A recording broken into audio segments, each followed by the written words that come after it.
Friends, ఈరోజు నేను మీతో పంచుకోబోయే విషయం కొంచెం బాధాకరమైనది.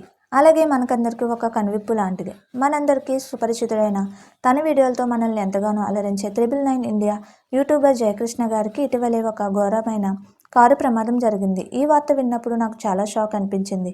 ఎప్పుడూ నవ్వుతూ యాక్టివ్గా ఉండే వ్యక్తికి ఇలా జరగడం బాధాకరం.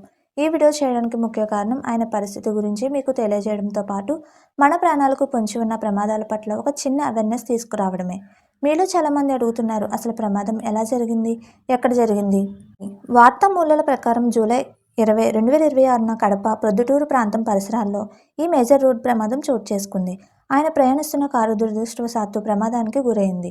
రోడ్డు మీద మనం ఎంత పర్ఫెక్ట్గా డ్రైవ్ చేసినా ఒక్కోసారి పరిస్థితుల, వాతావరణం లేదా ఇతరుల చిన్న నిర్లక్ష్యం కూడా ప్రాణాల మీదకు తీసుకురావచ్చు. కారు ముందు భాగం బాగా దెబ్బతిన్నట్లు సమాచారం. ఇది కేవలం ఒక ప్రమాదం మాత్రమే కాదు, రోడ్డు మీద ప్రయాణించే ప్రతి ఒక్కరికి ఒక పెద్ద హెచ్చరిక. ఇక అందరి మదిలో ఉన్న ప్రశ్న, జయకృష్ణ గారు ఇప్పుడు ఎలా ఉన్నారు? ఈ ప్రమాదంలో ఆయనకి గాయాలయ్యాయి. ప్రస్తుతం ఆయన ఆసుపత్రిలో వైద్యుల పర్యవేక్షణలో చికిత్స పొందుతున్నారు. ప్రాణాపాయం నుండి బయటపడినప్పటికీ కోలుకోవడానికి కొంత సమయం పట్టే అవకాశం ఉంది. యూట్యూబర్గా ఆయన పడిన కష్టం, ఆయన ప్రయాణం మనకందరికీ తెలుసు. ఆయన త్వరగా పూర్తి ఆరోగ్యంతో కోలుకొని మళ్ళీ తనదైన శైలిలో అద్భుతమైన వీడియోలతో మన ముందుకు రావాలని మనమంతా దేవుణ్ణి ప్రార్థిద్దాం. కామెంట్స్లో గెట్ వెల్ సూన్ జయకృష్ణ అని మీ సపోర్ట్ తెలియజేయండి.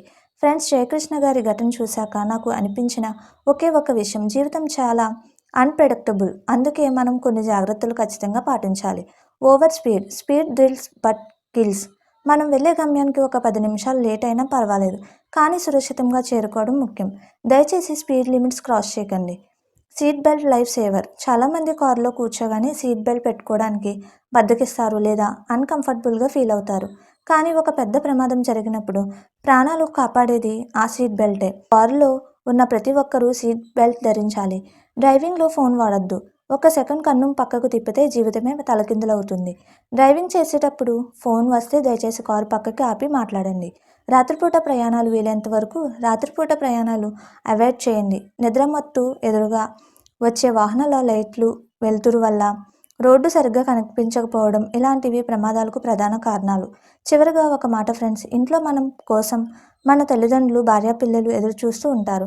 రోడ్డు మీదకు వెళ్ళినా మనం క్షేమంగా తిరిగి వస్తేనే వాళ్ళకి సంతోషం. దయచేసి ప్రతి ఒక్కరూ ట్రాఫిక్ రూల్స్ పాటించండి, జాగ్రత్తగా డ్రైవ్ చేయండి. మరోసారి 999 ఇండియా జయకృష్ణ గారు త్వరగా కోలుకోవాలని కోరుకుందాం. ఈ వీడియో మీకు ఇన్ఫర్మేటివ్గా అనిపిస్తే మీ ఫ్రెండ్స్ అండ్ ఫ్యామిలీకి షేర్ చేయండి. ఎందుకంటే ఈ అవేర్నెస్ అందరికీ అవసరం. సురక్షితంగా ఉండండి, సంతోషంగా ఉండండి. జై హింద్.